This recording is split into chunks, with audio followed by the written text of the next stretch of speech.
kabulkan dulu. Ada mekanismenya yang Allah sediakan, namanya doa.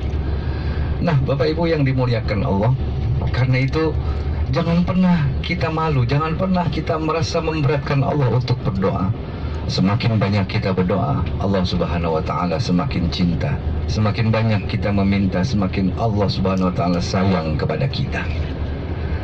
Hadirin sekalian, saudara-saudaraku yang dirahmati Allah, makanya Rasulullah mengajarkan kita semua aktivitas kita selalu ada doanya. Karena doa itu sebenarnya bukan hanya sekedar permintaan, tapi doa itu adalah doa mukhul ibadah. Doa itu adalah inti sarinya ibadah, Bapak Ibu. Inti sarinya ibadah adalah doa. Jadi ketika kita berdoa, hakikatnya bukan hanya minta, tapi Allah Subhanahu wa Ta'ala ingin agar hambanya itu dekat dengannya, datang kepadanya, mendekap dalam pelukan Allah Subhanahu wa Ta'ala dalam untayan-untayan doa yang dia panjatkan. Indah sekali hubungan doa itu.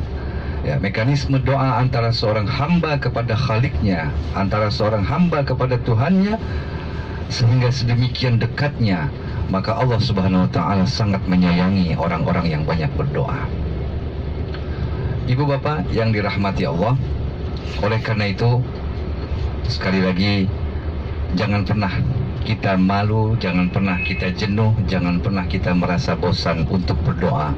Karena berdoa hakikatnya adalah inti dari ibadah.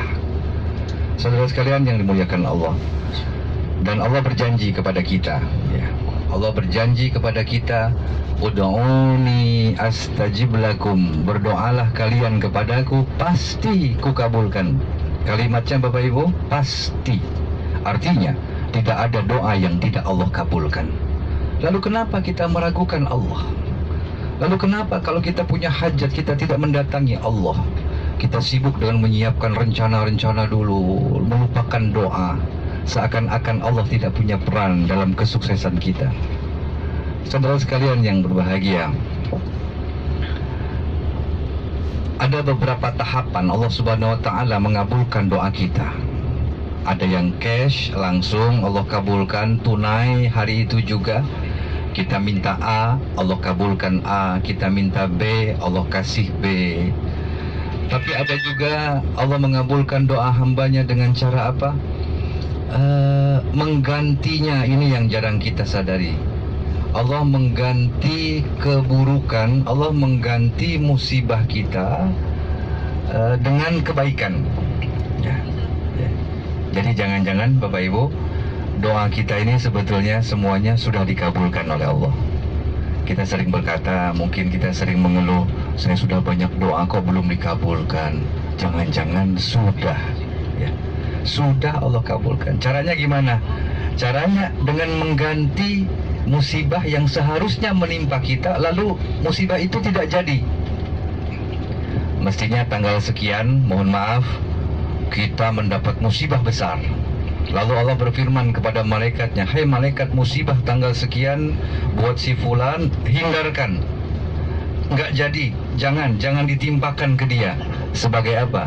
Sebagai bentuk pengabulan doanya. Jadi kita minta A, enggak dikasih sama Allah, tapi musibah kita dihilangkan.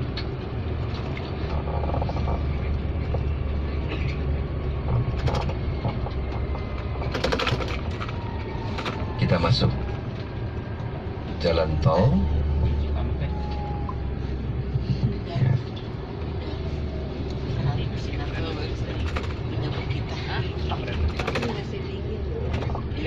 Menimpa kita, Allah hindarkan. Itu bentuk pengabulan doa. Ada yang ketiga Bapak Ibu sekalian, doa kita Allah simpan, Allah tunda. Nanti di hari kiamat banyak orang yang kaget. Ketika di akhirat banyak orang yang terkejut. Kenapa? Karena dia melihat dia mendapatkan istana yang sangat besar, pahala yang begitu banyak, padahal amalnya sedikit. Lalu dia berkata kepada Allah, ya Allah, ini pahala siapa? Ini pahala apa ya Allah begitu banyak? Apa kata Allah?